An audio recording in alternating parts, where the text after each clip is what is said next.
আমার খাদ্যের নিরাপত্তা থাকবে, স্বাস্থ্যের নিরাপত্তা থাকবে, নারীদের জন্য একটা নিরাপদ ক্যাম্পাস হবে এবং আমার পরিবহনের আধুনিকায়ন হবে। সেই ধরনের একটি স্বপ্নের ক্যাম্পাস বিনির্মাণ না হওয়ার আগ পর্যন্ত আমরা থামবো না, আমরা আমাদের লড়াই চালিয়ে যাব এবং সেই স্বপ্নের ক্যাম্পাস বিনির্মাণ করার জন্য সঠিক এক্সিকিউটিভ প্ল্যান বিনির্মাণ করা এবং সঠিক পলিসি নির্ধারণ করার জন্য আমরা বিশ্ববিদ্যালয় প্রশাসনকে বাধ্য করব। আমাদের অনেকগুলো কনসার্ন আছে, এর মধ্যে প্রথম কনসার্ন হলো নির্বাচন কমিশনের তাদের যে অপেশাদারিত্ব আচরণ।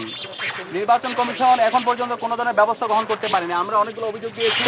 আপনারা জানেন, যেদিন থেকে আমরা প্রচারণা শুরু করেছিলাম আমাদের নারী প্রার্থী সাদিকুন নাহার তামান্নার ছবি বিকৃত করা হয়েছিল এবং এই বিকৃতির সাথে যারা জড়িত ছিল সেই ছবিগুলো আপনারা মিডিয়ার মারফতে সারা দেশে দেখিয়েছেন।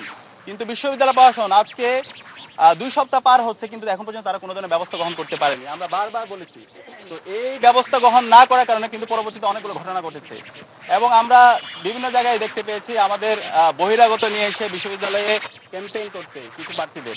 তো আমরা যে বলছি আমাদের সবার ইশতেহারে কিন্তু আছে আমাদের ক্যাম্পাসকে আমরা নিরাপদ করতে চাই।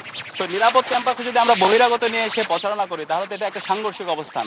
তো এরকম যারা করছেন এবং এদের বিরুদ্ধে বিশ্ববিদ্যালয় প্রশাসন যদি ব্যবস্থা গ্রহণ করতে না পারে এবং নারীদের বিরুদ্ধে যারা সাইবার বুলিং করছে, যারা হ্যারাসমেন্ট করছে, যারা স্ট্রেস শেমিং করছে, তাদের বিরুদ্ধে যদি বিশ্ববিদ্যালয় প্রশাসন, নির্বাচন কমিশন যদি ব্যবস্থা গ্রহণ না করে তাহলে একটি সুস্থ ফ্রি ফেয়ার ক্রেডিবল ইলেকশন তারা কতটুকু আয়োজন করতে পারবে সেটা নিয়ে আমরা আশঙ্কা অনুভব করছি।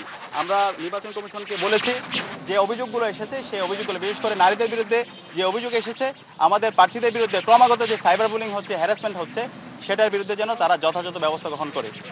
আর একই সাথে আমরা বলেছি আমাদের মাত্র 8টা সেন্টার, আপনারা জানেন বিশ্ববিদ্যালয় এবছর আমাদের ভোটার প্রায় 40,000-এর কাছাকাছি।